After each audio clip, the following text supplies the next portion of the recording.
Olá, tudo bem? Professor Rafael Castro falando, trazendo mais um tema de história. Hoje, os teóricos do Estado absolutista, os teóricos do absolutismo.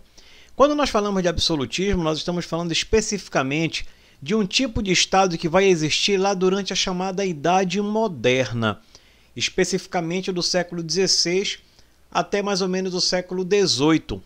Esse momento vai ser um momento em que o rei surge nesse tipo de estado como a figura que vai centralizar o poder. Ele centraliza o poder. Este rei, que a gente vai chamar aqui, olha, de soberano, ele vai justamente ter em seu poder o poder político, né? Vai ter o poder político centrado, concentrado nas suas mãos. E aí nós vamos falar hoje especificamente sobre aqueles teóricos, indivíduos que vão escrever teorias para legitimar, para dizer o porquê que era necessário existir o Estado absolutista da forma a qual ele existia lá na Idade Moderna. Vamos destacar especificamente três autores: Nicolau Maquiavel, que escreveu a obra O Príncipe, Thomas Hobbes, que escreveu a obra O Leviatã, e Jacques Bossuet, que escreveu A Política Retirada da Sagrada Escritura. O Nicolau Maquiavel foi um teórico que viveu na região que hoje é a Itália. Vale destacar que na época não era a Itália. Ele vai ficar muito conhecido pela sua obra O Príncipe. E ele vai defender o seguinte: existe um tipo de governo ideal. E para que esse governo ideal funcione, ele vai defender a ideia de que o príncipe, o rei, o monarca, deveria fazer tudo o que fosse necessário para manter a ordem no Estado. É por isso que ele vai falar aqui para a gente, olha, os fins justificam os meios, justamente com a ideia de que se a finalidade, se o objetivo é manter o Estado forte e centralizado, qualquer meio que o governante, o rei, o monarca, se utilize seria justificado, não é? Então, o monarca deveria fazer aquilo que precisava ser feito.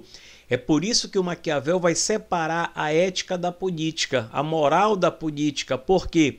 Porque ele vai dizer que, se for necessário para o monarca fazer uma guerra, corromper pessoas, se for necessário para o monarca de repente ordenar uma execução, a morte de uma pessoa, se isso fosse para concentrar o poder do Estado, se isso fosse servir para manter o Estado forte e soberano, isso deveria ser feito.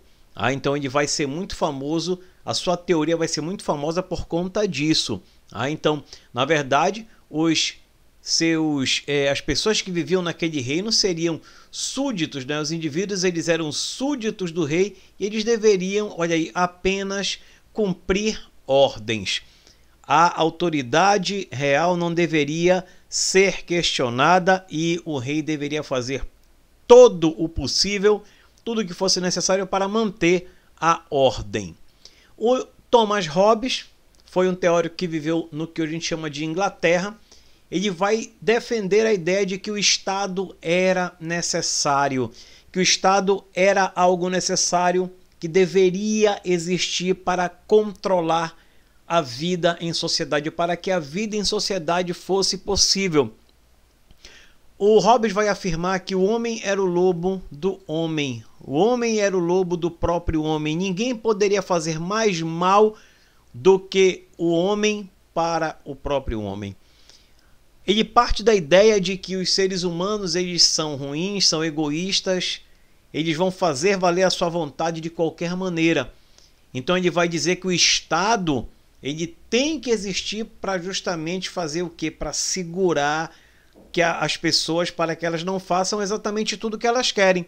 O Estado vem para determinar regras em sociedade, o que pode e o que não pode ser feito, para que seja possível a vida em sociedade. Então, olha o que ele vai fazer, ele vai legitimar a existência do Estado, a existência do poder real, afirmando de que era justamente através dele desse Estado, desse poder real, que as pessoas iriam viver, não é, em um cenário que não seria aquele cenário de guerra, aquele cenário de caos, porque tem muito bem determinado o que pode e o que não pode.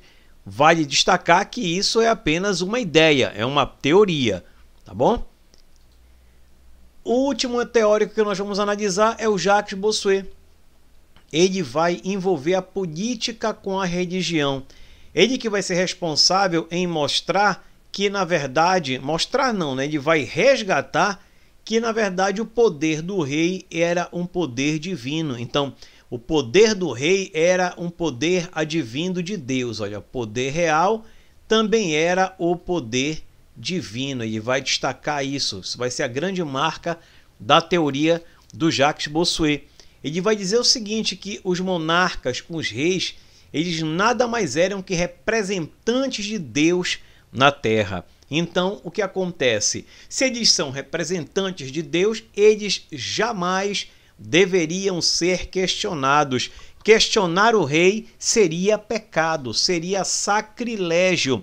É por isso que é muito comum você ver nos filmes os reis sendo indivíduos que são considerados como figuras divinas e que questionar o rei era algo muito sério. Era algo muito sério, não é? Seria um crime. Além de ser crime, é pecado. Era pecado naquela época, porque o rei ele era visto como uma figura divina. Não é à toa que muitos reis serão coroados pelo próprio Papa, que era o chefe da Igreja Católica. E essa relação vai ser cada vez mais intensa. Então, olha aí, assim o rei possuía o direito divino de governar e o súdito que se voltasse contra ele estaria questionando não apenas o próprio rei, mas questionando a Deus. Tudo bem? Esses são os três teóricos. Vamos só voltar aqui novamente para deixar bem marcado. Maquiavel escrevendo O Príncipe, Thomas Hobbes o Leviatã e Jacques Bossuet a política retirada da Sagrada Escritura. Esses são os escritores, os autores, os filósofos, os teóricos principais que defendem o Estado absolutista. Um grande abraço a todos e todas. Espero encontrá-los em uma próxima oportunidade. Valeu!